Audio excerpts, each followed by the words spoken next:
Nagbabalik na naman ang inyong tagapaglingkod ng mga balita at pawang katotohanan lamang. Naging mainit nga na talakayan sa mundo ng social media. Talaga naman hindi nga nakatiis itong mga general at mga men in uniform na ito. Dahil nga sa patuloy na paglagkanap ng mga karumal-dumal na gawain sa bansa natin na pinamumunuan nga ng kampon ni Kuting ng Norte na mga bayaran ng mga kalesbuhan. Ngayon nga ay talagang pinaghahanting na rin ng mga men in uniform, mga general, mga AFP, ang mga lesbo na binayaran na kakampingan ni Kuting ng Norte para gumawa ng mga kasakiman at mangulimbat ng kaban ng bayan. Ngayon nga ay hindi nakatiis ang mga general na ito at nag-iwan sila ng matinding kataga na kahit si Kuting ng Norte ay hindi namin sasantuhin dahil talagang marami nang nagsasabi at mga pruweba at mga ebidensya laban kay Kuting ng Norte. Ngayon nga ay magkakaalaman na kung sino nga ba talaga ang tunay na sosuportahan ng taong bayan. Dagdag nga ng mga general na talagang isumbong na sa kanila ang mga bayarang mga kalesbuhan dahil hindi na ito tama. Well mga kaibigan, para nga sa karagdagang impormasyon, panoorin nga natin ang buong video. At kung bago ka pa lamang sa aking channel, huwag kalimutan i-click ang subscribe button at notification bell para lagi kang updated sa ating mga bagong video. At para sa sulit viewers natin dyan, maraming salamat sa walang sawang pagsuporta. Umandar sa lupa. Kaya nga the wiser investment is Air Force.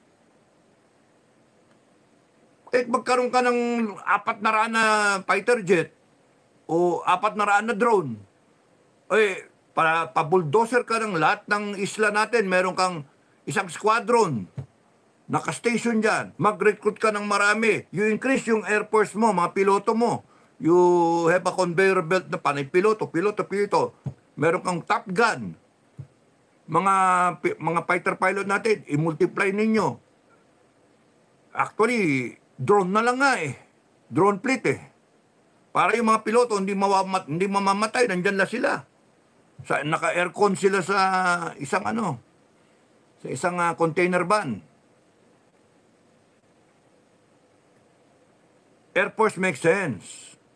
Kasi covered niya yung land tsaka yung water. Nandun ka sa kaya magkaroon tayo ng capability ng refueling. Kasi kalyado natin Amerika tinutulungan natin ng Taiwan, magkaroon ka ng priority sa chips. Japan, kaalyado natin. South Korea, Israel, ang dami natin pwedeng gawin. Yung pera, sige, nakaw. Kaya nga talaga, pagka umikot ang gulong, usigin talaga namin kayo. Hayop kayo, mga walang niya kayo. Magtago kayo kung saan lungga, hahanapin namin kayo. Ahas man kahit saan lungga pumasok o daga, makukuha mo Kaya nga nakakainis yung So, si Sara Duterte is being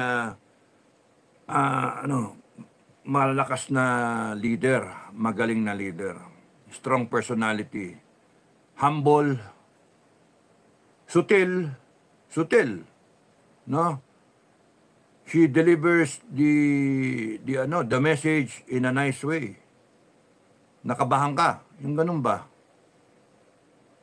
Puguting na yung ulo mo, hukayin yung bangkay, yung mga ganun ba? Subliminal nga ang dating iba gagawin niya, literally. Kaya nga wag na lang tayo magpagamit dun sa yung mga masasamang intensyon kasi ng ibang mga nakapaligid kay BBM. Mas maganda dyan, tayo lahat mag-unite. Mag-unite tayo ang Pilipino. As a Pilipino, hindi yung, iba sa inyo gusto, unite under Duterte, o unite under Bongbong. Pwede ba mag-unite tayo as a Pilipino? Kasi hindi tayo handa talaga, mga kababayan. Pagka nagkaupakan, hindi tayo handa Anytime yan So, kasama yun doon sa what to expect yung global. Anytime pwede magkagulo, no? Anytime. So, yun yung ko, pwedeng magkaanuhan. kung hindi natin itigil itong pinagagawa natin when the whole world is talking about nuclear war, preparation for war, we Filipinos are talking about watches, elections. We deserve the country that we have because many of us do not care. And it's not worth dying for. Bakit ako magpapakamatay para sa ganyan na utak ng mga tao? Buong mundo nga pinag-iisipan magkakagulo-gulo na tayo Iba nga, nag-i-imbak na ng pagkain. Yung governments nila, sinesecure yung mga nila, raid shelter. Inaayos na bawat merong pagkain, kung anong city, yung food supplies nila, nag-iimbak na sila. Enough to last them for kung ilang buwan nila gusto o taon. Tayo, wala Wala talaga, bahala ka sa buhay mo. Pero mahalaga sa atin, relo. May symbolism kasi. I have time for you. I have time for you. It's a tradition. Pucha lang yan, hanip yun. It's a tradition. Ba't ako galing ako PMA, hindi ko alam yung tradition na yun. Buti pa yung mga civilian no? Sinasabi nyo may tradisyon na gano'n. Hindi ko nga alam na may gano'ng tradisyon At sabi ko nga sa huling vlog, if ever meron man na-develop na tradisyon na after nung time namin, kasi alam ko hanggang 1990 wala no? Ngayon ang sinasabi, nagsimula daw kay Fidel Ramos. Ang tradisyon kasi taon-taon yun. Taon-taon. Gina-justify pa natin na hindi ko nga alam yun na, at saka mali yun, maling tradisyon yun. We shouldn't justify something wrong. Sinabi nga ng Sara Duterte na inappropriate nga So why justify yung tradisyon? Parang sinabi nyo, Sara, tanga ka, mali ka Ba't mo sasabihin inappropriate tradisyon yan? Maya naman kayo, Vice President na nagsasabi. Kino-call out na nga Wag na nating sabi ko nga the whole world is trying to talk about second coming na nga Yung ganun end of days, biblical in perspective, global war, nuclear war, lahat ng war. Ngayon, war of the worlds, no? Tayo, relo. Hindi tayo makaalis doon sa relo. Symbolisms, traditions, meaning. Pinagtatalunan natin kung sino yung mas magaling, si Duterte ba o si Marcos. Tapos, ina-explain na nga namin, hindi kami pa hindi nakakaintindi. Ano ba? Sabi ko nga kayong mga bagong tenyente, no? Wag na kayong dadaan pa sa relo, no? Para yung mga naunang Kristiyano, dadaan pa sa mga rebulto. Dadaan pa sa mga santo-santo, Diyos ko naman. Diretso, magdasal kayo diretso. Because nobody has, not even our priest, not even the Pope, has a direct line na siya lang, meron siyang monopoly to communicate with God. You can communicate with God diretso. Wala nang conduit, wala nang dadaan ka pa sa dadaan ka pa sa rebulto, pray kang ganyan sa rebulto, and then yung rebulto, yun ang magsasabi na ito, pakinggan mo to, Lord, pakinggan mo to. Kasi nadidinig ko nadidinig na rebulto. Nanto ko naman. You go to God diretso. Yun, dadaanin mo sa relo. Pwede ba tanungin mo na lang? Kaya nga I'm trying to tell you, mga younger officers, no? Diretsuin nyo yung commander para walang You do not leave anything to the imagination. Just like what people are doing now. Okay? Filipinos are imagining things now. There's a tradition, magtatalo kung kailan niya nagsimula. Tapos noon, taon-taon hinihingi yung relo ng presidente.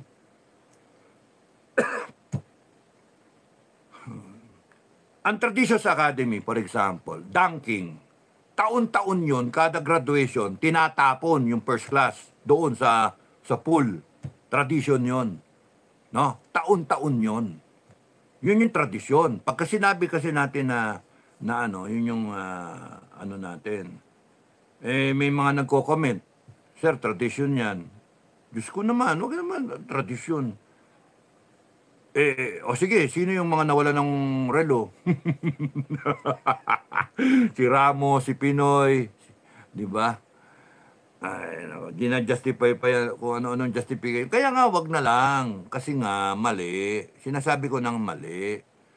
Kasi kung ang sinasabi nyo may symbolism yung relo, sir, hindi nyo nagigets eh. Tuturuan nyo pa kami. Sinasabi ko na nga ang relationship ng isang sundalo sa kanyang officer ay hindi yung inanimate na object. It's eye to eye, heart to heart, no? Sir, may pamilya ako, sir, wag mo ako iwanan, sir. Diretsuhan. Ikaw, panoorin niyo ano,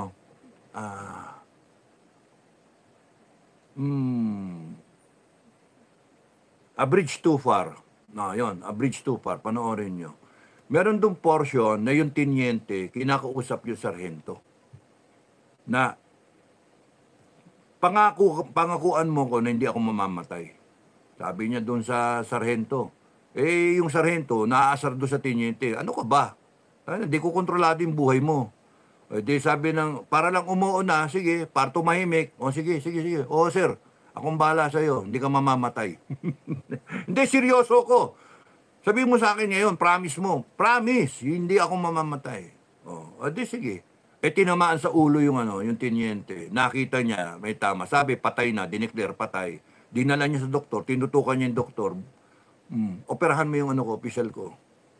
Ayun, yung pala, buhay. Pero yung si rekta, yung ba humingi yung sundalo o yung official humingi ng relo ng sundalo. I will not die in your watch. That you will have time for me. Putrakis, diretso. Huwag nyo idadaan sa mga ganon, na mga middle na may conduit. No, it doesn't work that way.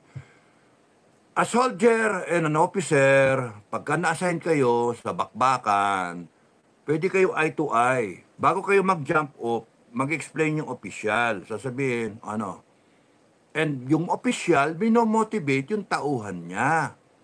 No? Mga kababayan, ganon. At least para sa akin, ganon. At sasabihin ko, to comfort everyone, may tamaan dito, wala tayong iiwanan. Mamatay ang isa, patay lahat tayo. Ganon, patay kung patay. Yun ang motto natin.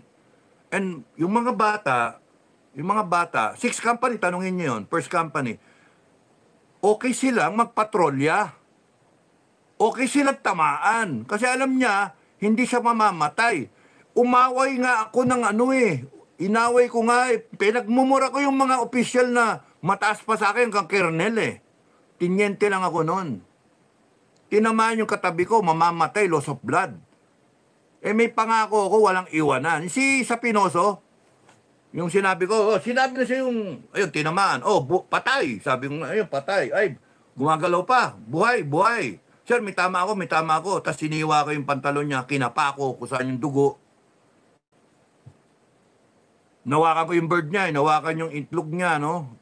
Tapos kinakapa ko kung saan. Tapos nung nakita ko, nandito sa hita, yung tama, gantiyan. Shrapnel lahat. Butas yung M16 niya, nagpiraso yung bala. M14 siguro yan, o garan, o whatever. Basta malaking caliber, yung maraming fragment. Kita mo yung dugo, lumalabas talaga, kaya tinagpian. Muntik na mamatay yun, kasi alas 6 na siya na-evacuate. Alas 9 yung enkwentro. Pagdating ko sa headquarters, nagmumura ako. Nagmura ako, pumunta ako talaga doon eh. Sinabi ko, putang, sinabi ng head, usapan natin, merong ano, may tangke, may helicopter, medevac. Oh. Kaya nga ako nagtatanong ng medevac bago mag-jump off para kung may tamaan sa tao ko, hindi siya mamamatay ng loss of blood. Yun yung requirement ko lang. Mamatay siya sa enkwentro, oo, tamaan sa ulo, patay, oo, okay lang. Ganon din ako. Pero yung mamamatay ka, yung tao mo sa loss of blood, hindi pwede sa akin yon. Unexcusable yon para sa akin. Puti, lumalaban yung tao, mamamatay siya, loss of blood, kasi hindi dumating yung helicopter.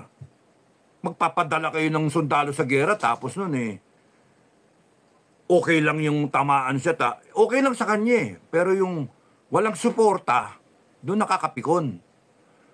Hindi kailangan ng relo. Yun yung ina-emphasize ko, hindi kailangan ng relo.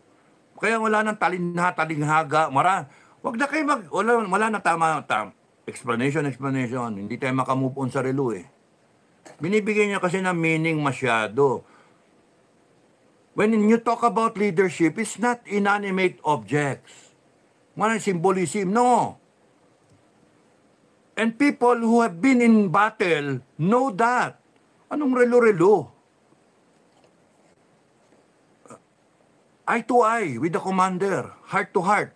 Sabihin mo, sir walang iwanan sir may pamilya ako, may baby yung on the way yung misis ko. Oh, sige, doon ka sa likod. Bago jump off, sino dito? Sino dito mga bata? Tinatanong ko lagi sa tropa eh. Sino dito may birthday? Kunyari, anong buwan yan? October. Oh. Sino dito? Ang birthday, October. Taas ang kamay.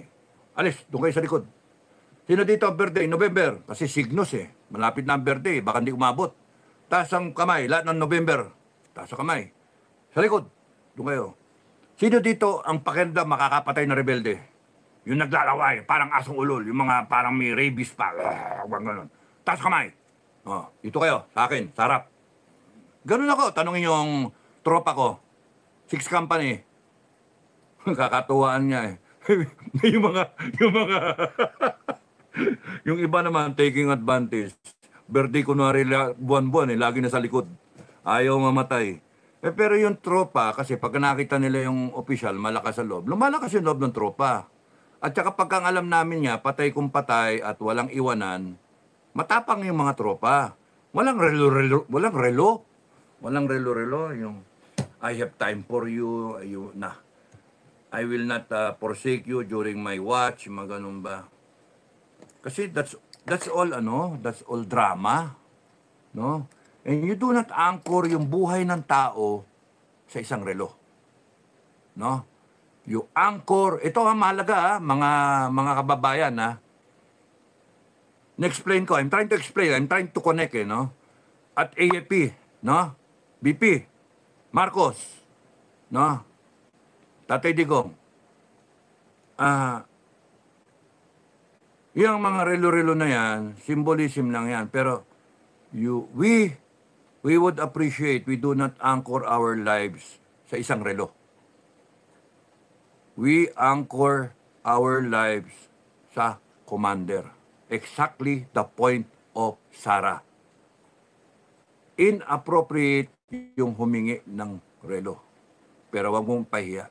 Pero yung bata na yan, ang magde-defend sa atin. Yan ang matatanggalan ng daliri. Okay lang yan, mamatay yung tao. Maputulan ng kamay, ng spare parts. No? Tamaan kung somewhere. Pero huwag mong bibitawan yung suporta ng bata. Yun ang ibig sabihin ng Sara Duterte. Yung isa, ba't yung bibigay relo ko? Kaya nga, move on tayo sa relo. Ang ano dyan talaga is, you cannot anchor any military man na galing sa labanan, ang ano nila, you will not anchor your life sa isang relo. Na, yung relo na to, hindi ako pababayaan ni Duterte. Dala-dala ko, swerte to eh. Puta, Swerte ito. Pucha, anong magagawa ni PRRD na sa Malacanang, ikaw, nandiyan ka, nandun ka sa field, ang kalaban mo, Abu Sayyaf o NPA, nandun ka, tapos doon, yung relo, ito, galing sa presidente ito, tinyente ako, binigay sa akin, hingi ko, ano, he has time for me, yung ganun-ganun ba? Ibang symbolism yun, pero ang ano ko nga, ang punto ko, yung for us, mga sundalo, no? Mga men in uniform, let's shy away from yung mga ganon na symbolism, no? Let's shy away. Ang sa akin, ang inada-advise ko sa inyo, I'm trying to connect to you, kung kinakabahan kayo, sabihin nyo sa official nyo. Ikaw, official, kung kinakabahan ka, sabihin mo sa tropa mo. Establish that communication from a commander to your soldier, and it will work well. A good relationship starts with communication. So pagka ikaw nakaka-communicate ka, commander, sa iyong tropa, lalakas ang loob ng tropa mo. And kahit anong paggawa mo, gagawin nila. Yun lang yun. Hindi, sir, bago ko sumunod sa'yo, pwede ba arborin yung relo mo? Ba't ko bibigay yung relo ko sa'yo? Sir, kasi ibig sabihin yan, meron kang oras para sa akin.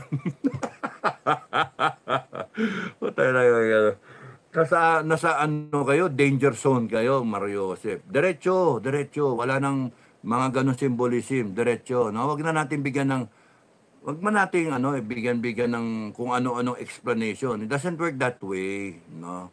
Buhay ang pinag-uusapan. Kaya kami mismo, ang inaano namin, no? Simple, diretsuin mo. Ano, palagay mo, kinakabahan ka? Ganun diretso yung opisyal sa sundalo. Sasabihin ng sundalo, sir, kinakabahan ako, sir. Ako rin, kinakabahan ako. Nag-usap kayo. Di pares kayo maingat ngayon. Masama ang kutob ko. Ilang pesos kinapi sa mga tropa ko yun. Masama ang kutob ko. Niebres, masama ang kutob ko. Ano palagay mo? Sani, Manuel.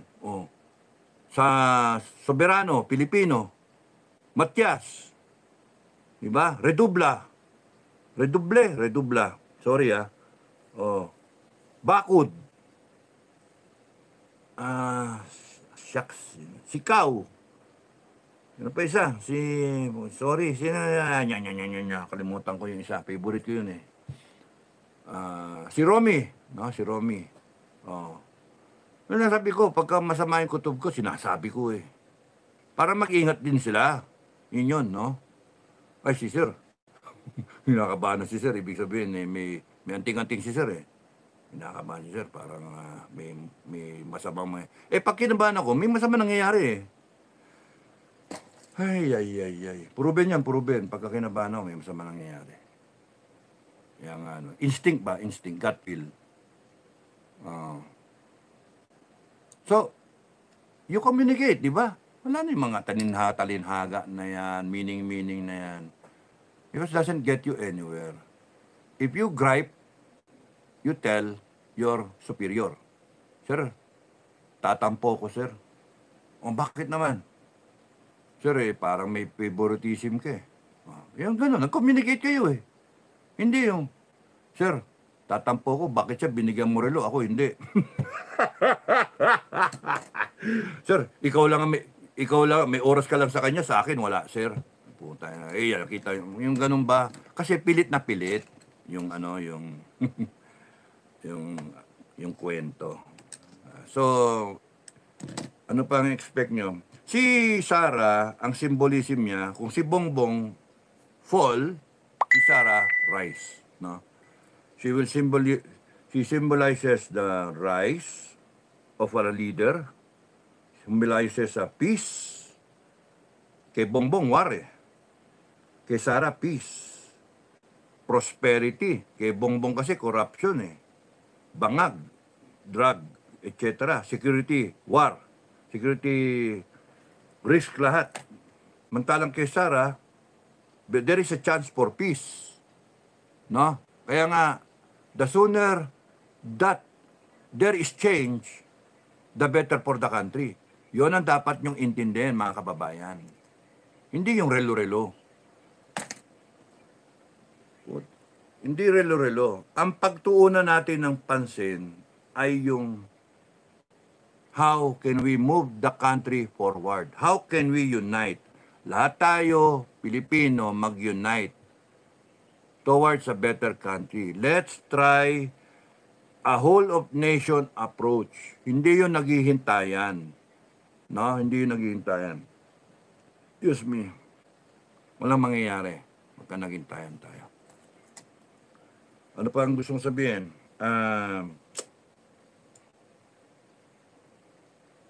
Sara is humble. BBM is not. Arrogant ang dating. Mataas. Sara sympathizes with the people. Pag kami sakuna, nandun siya. Kung mayroon dapat tulungan, inutulungan niya. BBM, pag kami sakuna, nagpa-party, nasa ibang bansa. Walang connect sa tao. Si Sara, meron.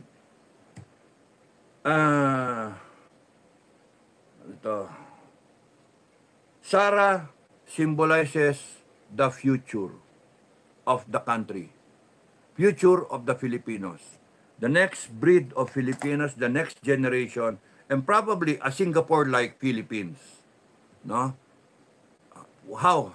Ang sarap imagine nun. Kasi ito ngayon, yung kay BBM, na akala natin maganda yung magiging palakad, wala eh, binuta tayo, nabudol, tapos yun, wala talaga eh, wala talaga. Kaya nga, Pilipino, mga Pilipino, kung gusto nyo na, sige, nakawan tayo, sige, siraan tayo, mag-upakan tayo, no?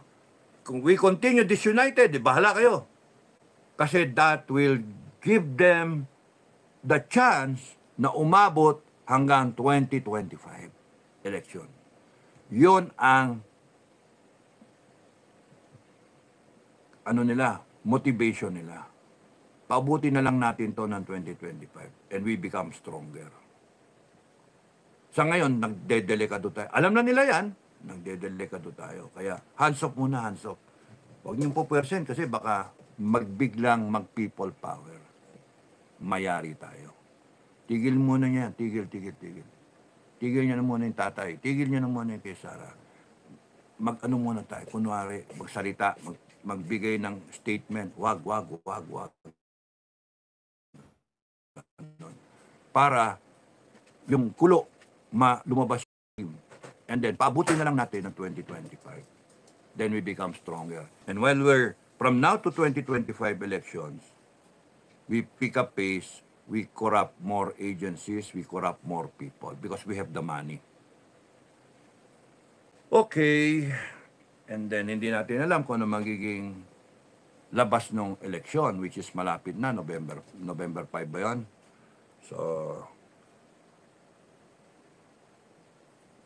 ang ganda, no? Isipin mo, si Sara symbolizes the future of this country. Samantalang BBM symbolizes anything that is, undesirable for this country. Isipin mo, tamba. Si Bongbong, si BBM, sinusuporta lang yung tamba. Hindi niya kayang pigilan yung kanyang pinsan. So, mas malaga sa kanya yung pinsan niya o yung si First Lady na sila nagdadala and then pinayagan lahat ng gawin na. Samantalang ng eleksyon, kaganyan niya si Inday Sara. Lumalabas ngayon, manggagamit si Bongbong. Lumalabas si Sara, biktima. So, sa tingin nyo, saan kakatig ang Pilipino? Doon sa manggagamit o doon sa biktima? Lahat tayo biktima eh. So, magpopolarize yung tao talaga kay Sara. Expect that. Lumalakas si Sara. So, pagka the moment na yan, piniga nyo pa ng piniga, at kunyari si Digong, pinilit niyong umaten after US elections, umaten niyang bigla, ay tapos kayo. Pag kaya magmumura dyan, anong gagawin niyo? Murahin kayo lahat ni Duterte.